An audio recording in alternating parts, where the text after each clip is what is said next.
So first and foremost, we need to look at what is the DSP.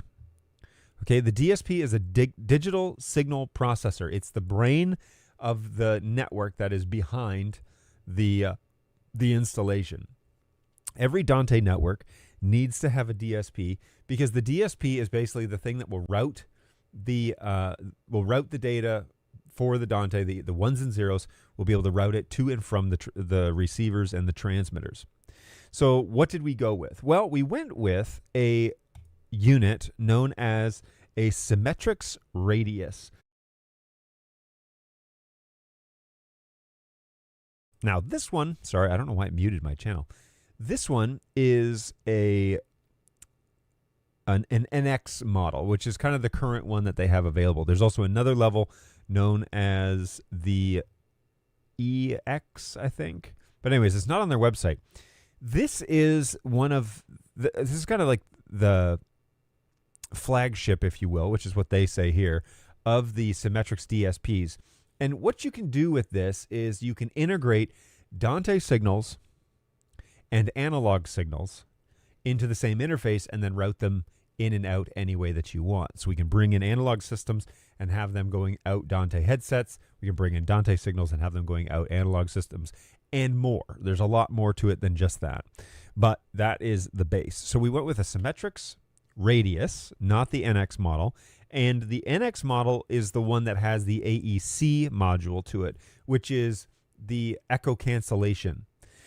And primarily, it would be used, in my instances, if my microphone is turned on my headset, the program that the microphone can pick up in the main speakers. So let's say I have a set of monitors, or I'm in the main production soundstage, and it's hearing the program come through the speakers into my microphone, it would try and echo cancel that out so that it's just my voice. That feature is not necessarily something I really need.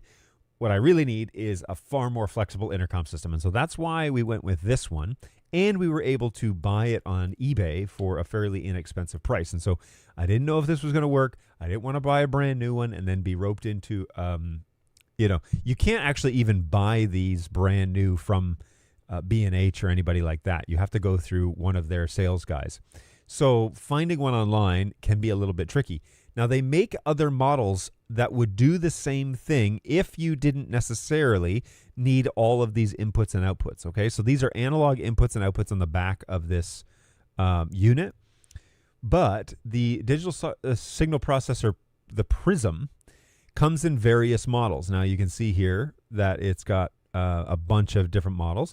The Prism, you can add a Dante card to, okay, but you'd have to do that specifically. But what I would probably go with if this unit fails is the Prism 4x4, because I currently don't need any more inputs and outputs than 4. But there is also an 8x8, which is also probably the other option. And it comes in various styles.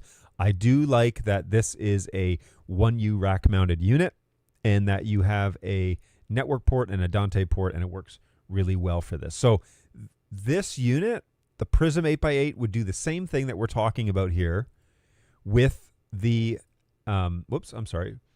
with the Radius series. But the Radius series also has this NX option, which would allow you to add the AEC echo cancellation stuff on there. So yeah, it's pretty great. Also has the ability to integrate USB audio.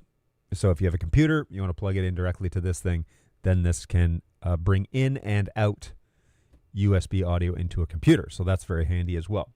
Okay, so we had gone with the Radius version. And just to make this a little bit, we're going to bring in Sean here real quick. He just said, hey, I picked up 2 Edge models. I'm waiting for my final course and certification. So these, let's just take a look at these pictures. So this has modules that you can buy. The Edge frame is the current one that's on the website, but it looks like we have logical outputs and external controls. But, ooh, these are kind of cool. The modules that I would end up buying are the line ins and line outs, analog line outputs for the Edge cards. And how many slots? It's got 4. So then you could also do, let's see here. It's got Dante already, which is great, and Ethernet. So this product would also do what it is that I am explaining to do. So there are lots of options from Symetrix. There's also a product from Biamp, which Doug talks about. He has all 3, and he's trying out all 3. The Biamp allegedly has a little nicer user interface, but this one has a lot more Dante inputs and outputs, which is really what I want. I want the flexibility going forward, and I'll talk more about that in a minute. Okay, so let me make sure my audio, audio's still going out. Okay, so we are, you know what, I'm going to negate this here. 1 second. All right. Now, okay, so my audio is now going out to master through A, which I think will help when I'm switching between screens.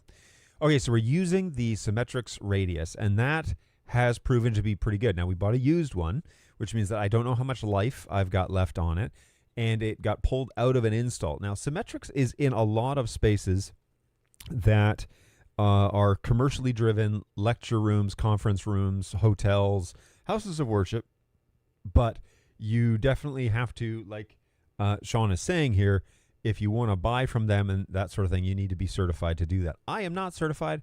I'm just figuring this out based on Google searches and YouTube videos and a whole bunch of things, which, again, shout out to Doug Johnson for providing that.